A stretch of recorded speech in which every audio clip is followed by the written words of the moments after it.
2025 সালের এসএসসি পরীক্ষার্থী তাদের জন্য আজকে গুরুত্বপূর্ণ জ্যামিতি অংশের একটি উপপাদ্য আমরা জানব, যেটি বোর্ড পরীক্ষায় প্রায় এসে থাকে।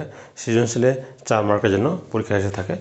প্রশ্নটি হলো, দেখাও যে বৃত্তের দুইটা জ্যায়ের মধ্যে বৃহত্তম জ্যায়টি ক্ষুদ্রতম জ্যায় অপেক্ষা কেন্দ্রের নিকটতম।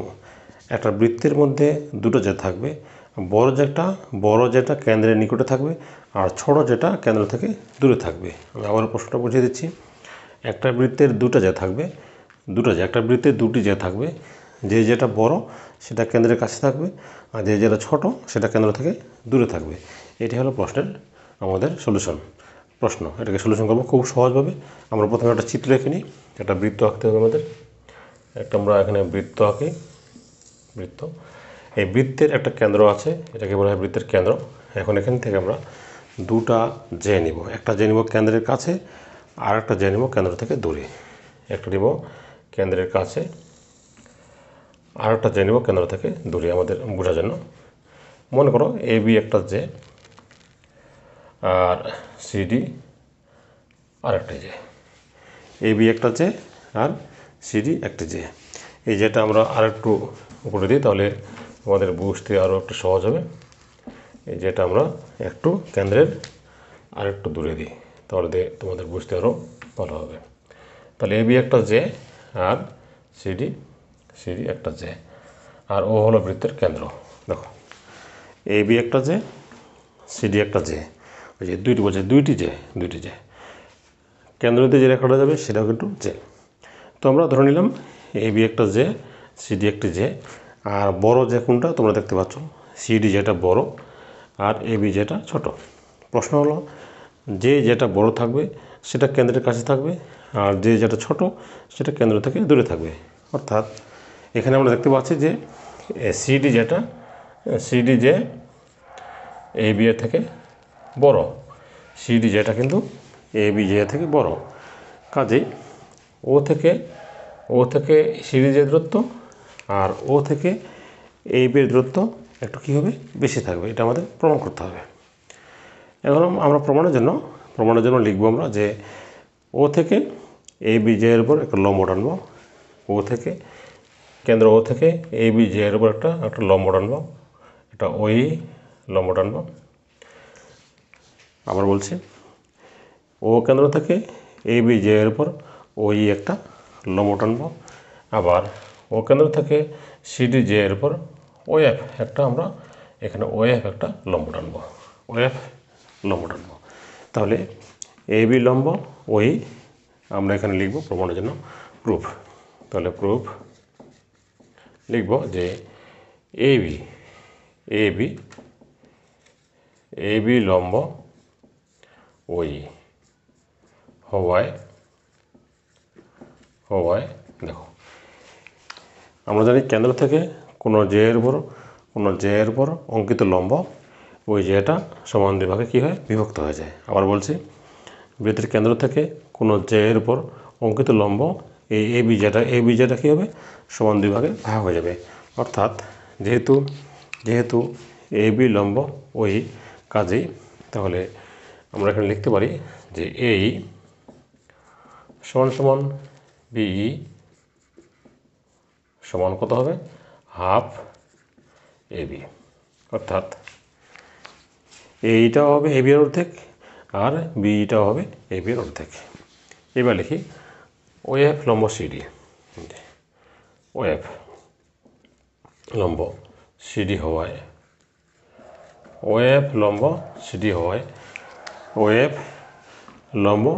হওয়ায় আগের মতোই কেন্দ্র থেকে কোনো জ্যায়ের উপর অঙ্কিত লম্ব ওই জ্যায়টাকে সমান দুই ভাগে বিভক্ত করবে। অর্থাৎ CF সমান DF। দেখো, CF সমান DF সমান কত, হাফ CD হবে। অর্থাৎ CF হবে C থেকে F হবে CD এর অর্ধেক, আবার D থেকে F হবে CD এর অর্ধেক। এখন আমরা এখান থেকে প্রমাণের জন্য এই যে O, C R O, A আমরা যোগ করব। এখানে দুটো ত্রিভুজ পাওয়া যাবে। তাহলে O, C R O, A আমরা কী করব, যোগ করব। এখন দেখো এখানে আমরা কিন্তু জানা আছে আমাদের এখানে যে ওএ, যেহেতু এখানে লিখব যে ওএ সমান সমান ওসি। ওএ সমান ওসি কেন? কারণ এখানে লিখব একই বৃত্তের ব্যাসার্ধ। দেখো ওএ আর ওসি সমান, কারণ কি একই বৃত্তের ব্যাসার্ধ। একটা বৃত্তের ওএ একটা ব্যাসার্ধ, ওসি একটা ব্যাসার্ধ। একটা বৃত্তের যতগুলো ব্যাসার্ধ থাকে সবগুলো ব্যাসার্ধ কী থাকে? সমান হয়ে থাকে। তাহলে সেই জন্য ওএ সমান ওসি। এখন আমরা দুই পাশে স্কোয়ার করে দেব। ওএ স্কোয়ার সমান ওসি স্কোয়ার। দুই পাশে আমরা কী করলাম? এখানে দুই পাশে আমরা বর্গ করলাম, অর্থাৎ দুই পাশে স্কোয়ার হয়ে গেল। এখন দেখো যদি আমরা এই ত্রিভুজ কল্পনা করি, ওএসি ত্রিভুজ, এই কোণটা কিন্তু 90 ডিগ্রি। দেখো ত্রিভুজ ও সি এফ অথবা ত্রিভুজ ও এ, এখানে আমাদের দুটো ত্রিভুজ আছে। একটা হলো ত্রিভুজ ও এ, আর ত্রিভুজ কত? ও সি এফ। আচ্ছা, এখন ত্রিভুজ এখানে আমি বোঝানোর জন্য দেখিয়ে দিই। ত্রিভুজ ও এ, এই ত্রিভুজের ক্ষেত্রে এই কোণটা কিন্তু 90 ডিগ্রি। দেখো ত্রিভুজ ও এ, এই কোণটা 90 ডিগ্রি।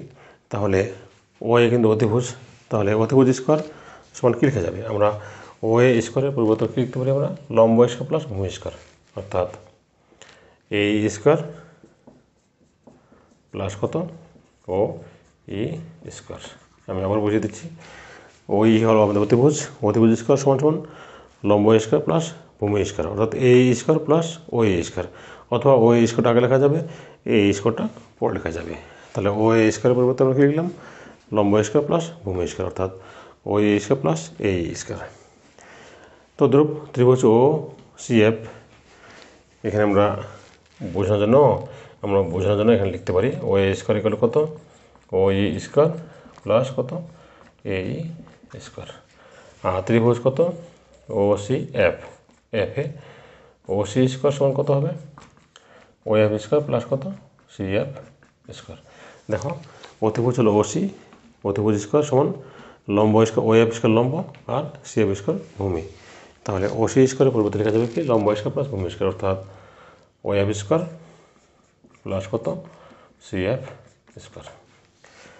এখন দেখো এখান থেকে আমরা যেটা করব, ওগুলোকে এক পাশে করবো আর ওগুলোকে এক পাশে করবো, বাকিগুলো আর পাশে নিয়ে যাবো। দেখো তাহলে O E square minus O F square is equal to C F square minus কত? A square. এটা আমরা একটা সমীকরণ দেব। সমীকরণ দেব। আমরা কী করলাম? ও স্কোয়ার আছে, ও এফ স্কোয়ারটা বাবা নিয়ে আসি, সি এফ স্কোয়ার আছে, এই স্কোয়ারটাকে ডান পাশে নিয়ে গেছি। এখন যেটা আমাদের করতে হবে সেটা হলো ত্রিভুজ। আমরা এই দুটো ত্রিভুজ থেকে আমরা জানি যে বড় যেটা হলে সিডি যেটা বড় আর এবি যেটা ছোট। তাহলে এখানে আমরা লিখতে পারি যে যেহেতু আমাদের জানা আছে যেহেতু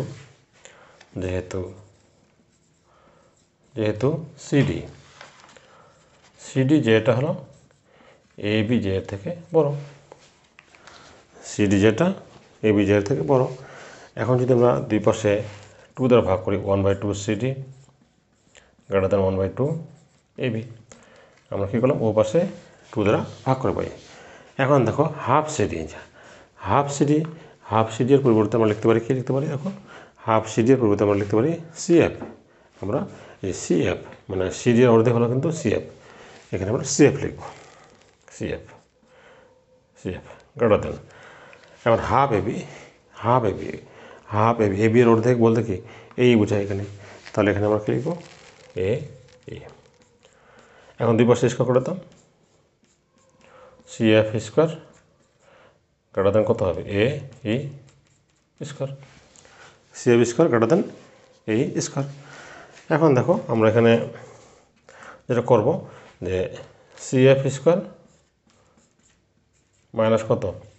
এ স্কোয়ার গ্রেটার দ্যান 0 হবে। এখন দেখো এই অংশটা দেখো, সি এফ স্কোয়ার মাইনাস এ স্কোয়ার, এই অংশটা যদি 0 থেকে বড় হয় তাহলে এইটা সমান কিন্তু এটা লেখা যাবে, দেখো এটা সমান এটা লেখা যাবে। তাহলে এইটার পরিবর্তে আমরা কী লিখতে পারি, এই যে ওই স্কোয়ার মাইনাস ওই স্কোয়ার লিখতে পারি। দেখো এই যে ইমপ্লাইজ এই যে ওই স্কোয়ার মাইনাস কত ও এফ স্কোয়ার গ্রেটার দ্যান 0। তাহলে আমরা ও এফটাকে ডান পাশে নিয়ে যাই, ওই স্কোয়ার গ্রেটার দ্যান ও এফ স্কোয়ার।